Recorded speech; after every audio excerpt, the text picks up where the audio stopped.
Welcome to Luca and Miguel. Enjoy the video. In this video, I will explain how to drift an Audi TT. First, ensure you're in a safe, open area like a track or skid pad, never on public roads. Your Audi TT likely has all-wheel drive, which requires a different approach than rear-wheel drive. Start by understanding your car's weight transfer and how it reacts to steering and throttle inputs at low speeds. This foundational knowledge is crucial before attempting any advanced maneuvers.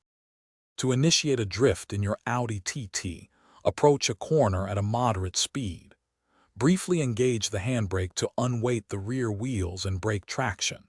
As the rear begins to slide, immediately apply throttle to maintain momentum and countersteer in the opposite direction of the slide. This combination of inputs is key to getting the car sideways in a controlled manner. Once you've initiated the slide, maintaining it requires constant adjustment.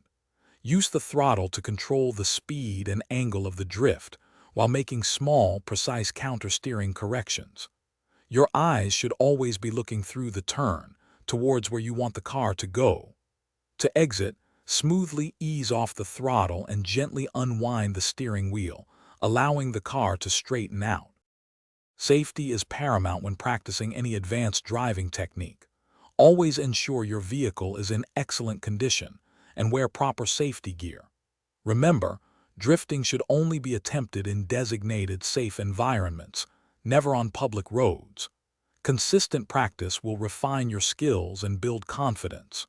For more tips and to stay hydrated during your sessions, check the description for a link to some great deals, including a fantastic water bottle. Keep practicing safely. Thanks for watching and please subscribe. It's the best investment you'll ever make.